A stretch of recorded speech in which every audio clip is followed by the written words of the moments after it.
Hello everyone, আপনাদের কাছে নতুন একটা রেসিপি নিয়ে চলে এসেছি। রেসিপির নামটা হচ্ছে ডিম কষা। ডিমের কষা বানাবো, আপনাদের দেখাবো কিভাবে তৈরি করি।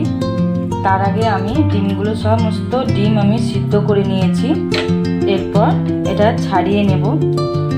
দেখুন আমার সমস্ত ডিমগুলো ছাড়ানো হয়ে গেছে। এরপর আমি নুন হলুদ দিয়ে হালকা ডিমটাকে ভেজে নেব। অল্প পরিমাণে নুন নিয়ে নেব, 1 চামচের মতো হলুদের গুঁড়ো। এরপর আমি ডিমগুলো ভেজে নেব।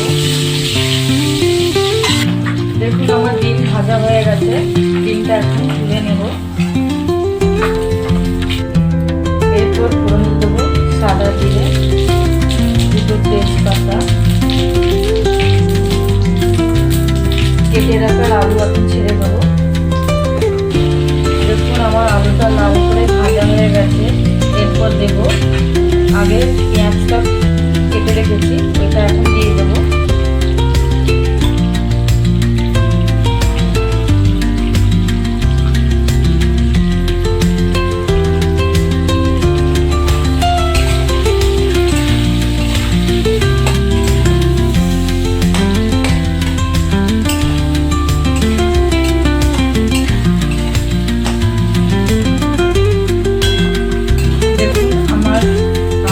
পেঁয়াজটা লাল করে ভাজা হয়ে গেছে।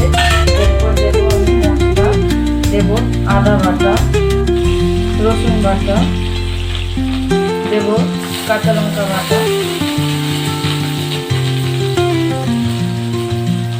এরপর দেব গোলমরিচের গুঁড়ো অল্প পরিমাণে। আপনাদের পরিমাণ মতো আপনারা নুন নিয়ে নেবেন। আমি দেবো 1.5 চামচ নুন, 2 চামচ হলুদের গুঁড়ো। সমস্ত মশলা এখন কষিয়ে নেব। মশলা বাটা জল একটু দিয়ে দেবো, তারপরে ভালো মতো কষিয়ে নেব। আমার কষানো হয়ে গেছে। এরপর আমি জল ঢেলে দেবো অল্প পরিমাণে।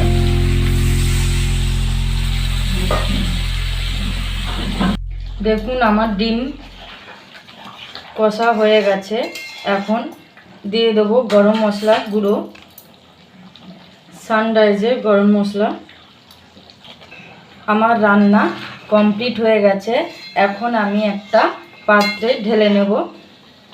দেখুন ডিম কষা আমার রান্না কমপ্লিট হয়ে গেছে। আবার নেক্সট ব্লগে দেখা হবে নতুন একটা রেসিপি নিয়ে।